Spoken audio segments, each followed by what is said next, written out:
우리 인생에게 자주 그리고 아주 근본적으로 찾아오는 시험은 먹고 사는 문제입니다. 우리는 하루에도 여러 번 생각합니다. 오늘 뭐 먹지? 먹지 않으면 약해집니다. 예수님도 육신을 입고 계셨습니다. 그러하시기 때문에 안 먹으면 배고픈 게 당연했습니다. 우리랑 똑같습니다. 40일 동안 금식하셨기 때문에 무척 배가 고프셨을 거예요. 안 그래도 돌이 떡으로 보일 판이었습니다. 제가 전에 3일씩 금식할 때요, 마지막 날쯤 되면 팔이 족발이나 닭다리처럼 보이더라고요. 고작 3일에 그 정도인데 여러분 40일이면 얼마나 힘드셨을까요? 그런 예수님에게 사단이 시험을 합니다. 이 돌들에게 명하여 떡이 되게 하라. 여러분, 학교에서 내는 시험은 내신 등급도 있고 해서 변별력을 가져야 하기 때문에 풀기 어려운 문제를 내지만, 사단이 주는 시험은 가장 빠지기 쉬운 시험을 줍니다. 가장 하기 쉬운 시험을 준단 말이에요. 돌로 떡 만드는 일이 돌로 떡 만드는 능력이 없는 우리에게야 어려운 것이지만, 얼마든지 돌로 떡 만들 수 있는 능력이 있는 예수님께는 사실상 큰 문제가 아니라는 것입니다. 중요한 것은 이것이 단순히 떡 만드는 문제가 아니더라 하는 것입니다. 이 시험에는 예수님의 사역을 보다도 쉽게 하라는 유혹이 포함이 되어 있어요. 자, 돌로 떡 만들어서 자신도 먹고 다른 사람들에게도 주라는 겁니다. 그들이 고민하고 있는 경제적인 문제, 또 밥 먹는 문제 해결해주면 그들이 자연스럽게 당신을 메시아로 인정하지 않겠나, 하나님의 아들로 인정하지 않겠느냐 하는 것입니다. 사실 여러분, 사단의 이야기가 굉장히 우스워 보여도 굉장히 일리가 있는 이야기입니다. 이것보다 쉬운 방법이 있을까요? 그리고 지천에 널린 것이 돌입니다. 여러분, 재료는 무궁무진해요. 그 돌들로 빵을 만들어서 사람들의 배고픔을 해결해주면 사람들이 예수님을 메시아로 믿고 따를 겁니다. 사단의 시험이 전혀 엉뚱한 시험이 아니더라 하는 것입니다. 항상 일리가 있어 보이는 시험을 가지고 옵니다. 실제로 예수님이 오병이어의 기적을 일으키셨을 때 사람들의 반응이 어땠습니까? 예수님을 억지로 붙잡아서 임금 삼으려고 했습니다. 네, 떡 만들면 이런 일이 일어난다고요. 그런 기적을 몇 번만 더 보여주면 사람들이 예수님을 하나님의 아들로 자연스럽게 인정할 것입니다. 그러나 이것은 하나님의 방법이 아닙니다. 떡을 만들어서 하나님의 아들이라고 인정받는 것은 하나님의 방법이 아니라 하는 것입니다. 교회도 가끔 밥 때문에, 떡 때문에 오는 사람들 있습니다. 그런 사람들은 밥 주지 않으면 떠날 사람들입니다.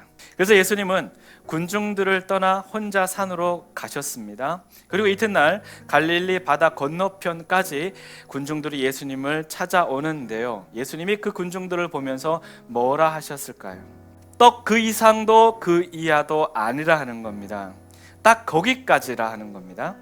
떡 없으면 떠날 사람들, 배고프면 떠날 사람들, 돈 없으면 떠날 사람들이라는 겁니다. 당장 밥 먹는 문제를 해결해주면 사람들이 계속해서 예수님을 메시아로 믿게 될 것 같지만 사실상 그렇지 않다는 거예요. 그들은 또 다른 문제를 해결해 달라고 예수님께 찾아올 것입니다. 졸라댈 거예요. 그러지 않으면 금방 떠나갈 사람들입니다. 제가 지난주에 혼자 밥을 먹을 때였습니다. 냉장고에서 진미채 반찬을 꺼내서 식탁 위에 올려놨습니다. 그리고 잠시 그 진미채 반찬을 놓고 묵상을 했어요. 제가 진미채 반찬을 되게 좋아하거든요. 근데 우리 집 식탁 위에 진미채 반찬이 올라온 지가 얼마 안 됐어요. 되게 좋아하는데 그전에는 없어서 못 먹었고요. 최근에 아내가 그거 만드는 법을 배워가지고 식탁에 이제 올라오기 시작을 했어요. 처음엔 너무 좋았거든요. 물론 지금도 잘 먹고 있지만 처음만큼은 아닌 제 모습을 제가 발견하고요, 인간이 참 간사하다는 생각을 했습니다. 반찬 하나 딱 놓고 제가 가만히 제 자신을 살펴보니까 예전엔 되게 좋아했던 반찬인데 지금은 그 정도가 아니네, 간사하다는 생각이 들었어요. 먹는 것만으로 여러분 계속 감사하기가 어렵습니다. 먹는 것만으로 우리가 예수 잘 믿기 어렵다는 거예요. 아무리 국수를 맛있게 말아줘봐요, 그거 가지고 예수 잘 믿을 수 있나요? 그래서 예수님이 뭐라고 말씀하십니까? 본문 4절을 우리 같이 한번 읽도록 하겠습니다. 본문 4절 같이 읽겠습니다. 예수께서 대답하여 이르시되 기록되었으되 사람이 떡으로만 살 것이 아니요 하나님의 입으로부터 나오는 모든 말씀으로 살 것이라 하였느니라 하시니, 사람이 어떻게 떡만 가지고 사니 하나님의 말씀으로 살아야지 하시죠. 근데 이게 어디에 기록되어져 있다고 지금 말씀하시거든요. 기록되었으되, 그럼 어디에 기록된 말씀일까요? 이 말씀은 신명기 8장 3절에 기록된 말씀인데 다시 한번 읽도록 하겠습니다. 너를 낮추시며 너를 줄이게 하시며 또 너도 알지 못하며 내 조상들도 알지 못하던 만나를 내게 먹이신 것은 사람이 떡으로만 사는 것이 아니요 여호와의 입에서 나오는 모든 말씀으로 사는 줄을 내가 알게 하려 하심이니라. 아멘. 이 신명기의 말씀은 이스라엘 백성들이 40년 광야 생활을 할 때에 하나님께서 날마다 만나를 내려주신 의미를 풀어주는 내용입니다. 너를 낮추시며 너를 줄이게 하시며 너도 알지 못하며 내 조상들도 알지 못하던 만나를 내게 먹이신 것은, 만나 뭡니까? What is this? 이게 뭐냐? 이게 뭐냐? 여러분, 이거는 출처를 알 수 없는 기적의 음식입니다. 절대로 불평하면 안 되는, 무조건 감사할 수밖에 없는 슈퍼푸드였지만 그들은 불평했습니다. 하나님이 매일 아침마다 은혜로 먹이셨어요. 여러분, 매일 은혜로 먹이셨습니다. 맞습니까?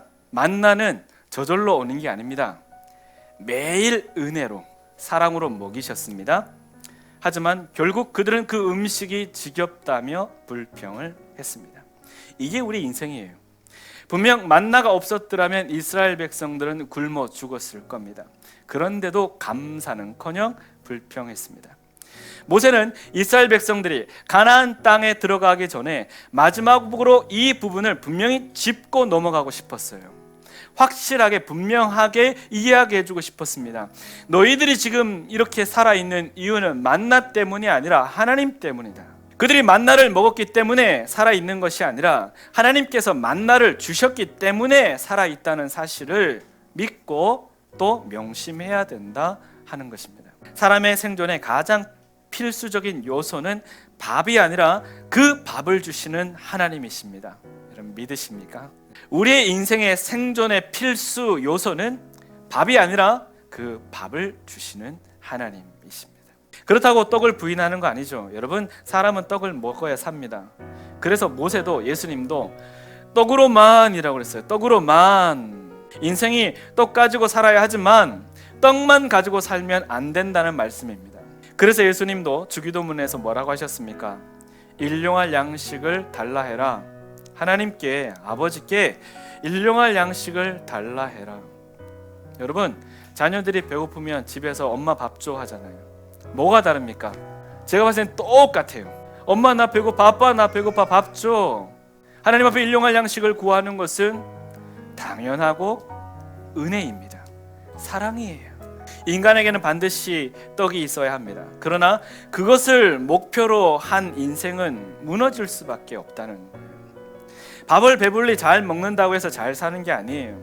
우리들이 밥보다 먼저 구해야 될 것은 하나님의 말씀입니다. 그 말씀을 통해서 하나님의 나라와 그의 의를 먼저 구하는 삶을 살아야 합니다. 밥보다 먼저 하나님의 말씀을 구하십시오. 힘들다는 거 알아요. 우리가 신앙생활을 5년 하고 10년 하고 20년 하고 오래 해오면서 늘 들었던 말씀이고 늘 이렇게 살아야지 했는데도 잘 안 되는 거 압니다. 그래도 이게 맞다니까요. 그러니까 하면 되잖아요. 더 하면 되잖아요. 제가 때로는 반찬 하나 꺼내놓고 그거 잠시 묵상하는 엉뚱한 짓을 하듯이 왜 못해요? 밥 한 그릇 딱 놔두고 이게 얼마나 고맙고 감사한 일인지 한번 묵상하는 시간 왜 못해요? 얼마나 귀해요. 그렇지 않아요? 저는 생각보다 식사기도 되게 중요하게 생각하는 사람이기 때문에 함께 식사를 할 때는 우리 아이들이 다 기도를 합니다. 가능하면 정성껏 기도해야 돼, 기도 대충 하면 안 돼, 이런 얘기 자주 합니다. 왜? 중요하니까. 너무 중요하니까. 여러분, 밥상 놓고 감사할 수 있는 아이는요 어느 곳에 가든지 감사할 수 있습니다. 맞습니까? 우리 집에 차려놓은 밥상을 놓고 감사할 수 있는 아이는 어느 곳에 가든지 감사할 자세와 마음을 가질 수 있다고요. 여러분, 밥보다 항상 먼저 하나님의 말씀을 구하는 인생들이 되십시오. 그럴 때마다 시마다 필요한 만나를 내려주실 것이고 일용할 양식과 일용할 은혜를 허락하실 것입니다. 밥 주는 하나님이 여러분 은혜 안 주시겠어요? 말이 안 되는 거잖아요. 우리에게 먹이시고 입히시는 하나님이 우리를 사랑하지 않는다는 게 말이 안 되잖아요. 근데 아이들은 가끔 착각을 합니다. 어제도 막내가 엄마한테 그 얘기하는 걸 제가 들었어요. 엄마는 나한테 별로 관심이 없는 것 같아. 엄마는 나를 좀 덜 사랑하는 것 같아. 오빠를 더 사랑하잖아. 언니를 더 좋아하잖아. 뭐 이런 얘기. 엄마가 좀 황당하죠. 그래서 엄마가 이런 얘기 하더라고요. 엄마가 아까 너 시켜줬잖아. 다 목욕시켜줬잖아. 너한테 이거 해줬잖아. 머리도 말려줬잖아. 다 해줬잖아. 이건 엄마가 너한테 관심이 있다는 거야. 사랑한다는 거야. 근데 애들은 모르잖아요.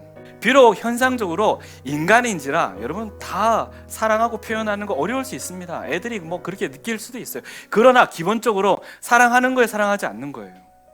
사랑하는 거잖아요. 밥을 주시는 하나님이, 먹이시고 살리시는 하나님이 우리를 사랑하지 않는다는 건 말이 안 되는 거잖아요. 은혜를 입고 살고 있으면서, 먹고 살고 있으면서 왜 하나님이 나를 싫어한다고 생각을 하고 나를 버렸다고 생각을 합니까? 말이 안 되는 겁니다, 여러분. 그러므로 하나님 앞에 감사하십시오. 오늘 나를 먹이시고 입히시는 하나님은 내게 얼마든지 일용할 은혜와 또한 풍성한 영원한 사랑을 부어주신다는 사실을 꼭 믿으시기를 바랍니다. 그리고 예수님은 떡을 만들어 주실 뿐만 아니라 떡이 되어 주시는 분이십니다. 이것이 복음이고 은혜입니다. 이제 떡을 만들어주는 메시아가 아니라 떡이 되어 주시는 메시아가 되신 것입니다.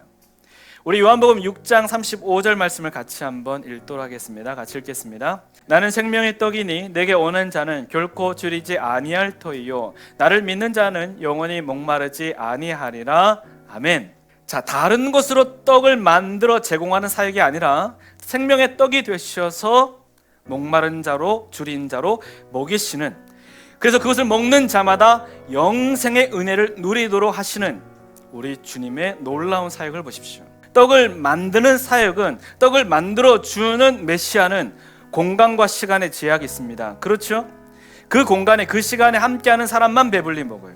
그런데 떡이 되어주시는 이 메시아는 시공간을 초월하시는 분이십니다. 어느 곳에서든 예수님을 믿기만 하면 영적으로 충만하게 채워지는 은혜가 있습니다. 내게 물질이 필요한 것은 예수님이 더 잘 아세요. 내게 건강이 필요한 것은 예수님이 더 잘 아십니다. 내게 집이 필요한 것도 예수님이 잘 아십니다. 하지만 그것을 앞세우지 않으셨으면 좋겠어요. 예수님의 말씀을 신뢰하십시오. 마태복음 6장 33절 말씀 같이 읽겠습니다. 그런즉 너희는 먼저 그의 나라와 그의 의를 구하라. 그리하면 이 모든 것을 너희에게 더하시리라. 아멘. 먼저 그의 나라와 그의 의를 구하는 삶이 어떤 삶인지 아십니까? 생명의 떡이신 예수를 구하는 삶입니다. 나의 모든 삶 속에서 예수님을 우선순위에 두는 삶입니다. 그러할 때 우리는 먹든지 마시든지 무엇을 하든지 다 하나님께 영광을 돌릴 수 있습니다. 만약 그러하지 못하면 잘 먹어야, 잘 살아야, 일이 잘 풀려야 영광을 돌리는 정도밖에 되지 않을 겁니다. 그건 하나님이 원하시는 삶이 아니에요. 먹든지 마시든지 무엇을 하든지 하나님께 영광을 돌리는 삶. 우리가 먼저 하나님 앞에 영광을 돌릴 때 주님께서 채우시겠다는 말씀이에요. 믿으십니까? 너무 귀한 말씀이잖아요. 내가 하나님 앞에 감사할 때에, 영광을 돌릴 때에 주님이 채우시겠다는 말씀입니다. 그걸 보는 자는 복이 있어요. 이걸 믿어지는 자는 진짜 복이 있는 거예요. 그리하면 이 모든 것을 너희에게 더하시리라. 아버지께서는 이러한 것들이 너희에게 있어야 할 줄을 이미 알고 계신다 말씀하십니다. 그리하면 이 모든 것들을 너희에게 더하시리라. 아버지는 너희에게 이러한 것들이 있어야 되는 줄 다 알고 계신다 하시는 겁니다. 이 원리를 배우지 못하면요, 여러분, 이 원리대로 살지 못하면 천국 가도 불편해요. 그러므로 늘 영의 양식을 가까이 하십시오. 큐티를 하시든 찬양을 하시든 기도를 하시든 묵상을 하시든 어떤 방법으로든 영의 양식을 가까이 하십시오. 분명 내 영혼이 건강해지는 것을 느끼게 될 것입니다. 여러분, 해독 주스 같은 거 마시고 몸에 좋은 걸 먹으면 몸이 건강해지는 느낌이 들죠? 제가 좋아하는 그런 음식이 있어요. 그거를 먹으면 제 몸이 좋아진 게 느껴져요. 먹고 나면 제 몸이 막 이렇게 건강해지는 게 막 느껴진단 말이에요. 그런 느낌을 가질 필요가 있어요. 우리가 영의 양식을 먹을 때 내 영혼이 건강해지는 느낌을 우리가 가져야 한다니까요. 정말 중요한 거라고 생각합니다. 그래서 예수님이 여러분 안에 생명의 떡이 되게 하십시오. 적어도 밥 먹기 전에 기도 잘 하십시오. 저는 여러분이 근심하면서 밥 먹지 않았으면 좋겠어요. 여러분이 스트레스 받으면서 밥 먹지 않았으면 좋겠어요. 예수님으로 인해서 어떤 찬을 가지고도 어떤 상황 속에서도 감사하고 은혜로 식사할 수 있는 여러분 되시기를 바랍니다. 여러분, 하나님의 나라는 먹고 마심으로 완성되는 나라가 아닙니다. 하나님의 입에서 나오는 모든 말씀으로 완성되어지는 나라입니다.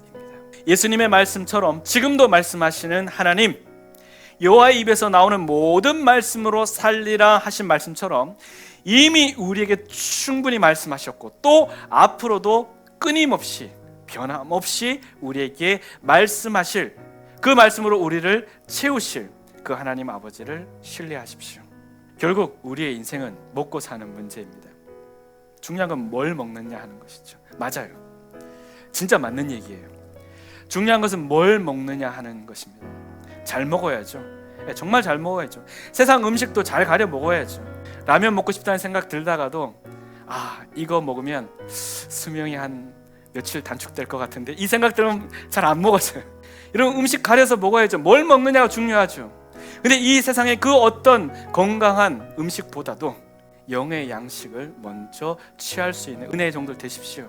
주님께서 우리에게 베풀어 주시는 슈퍼푸드, 영의 양식을 우리가 먹을 수 있는 은혜의 종들 됐으면 좋겠습니다. 여러분, 만나는요 먹으면서 늘 감사하라고, 늘 주님의 사랑을 느끼라고, 주님이 우리와 함께 하시는 것을 알라고 우리에게 공급하신 음식입니다. 말씀도 마찬가지예요.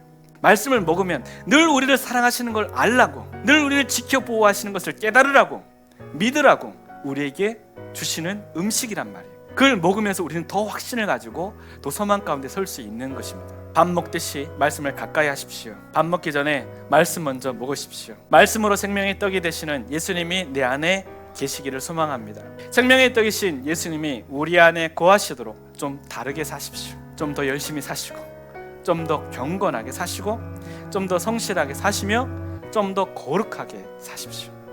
특히 이 사순절 기간 동안 더 말씀을 가까이 함으로 여러분의 영혼이 건강해짐을 좀 느끼십시오. 그리하여 이 마지막 때에 하나님의 모든 말씀으로 살고 마지막까지 사는 여러분 되시기를 주님의 이름으로 축원합니다.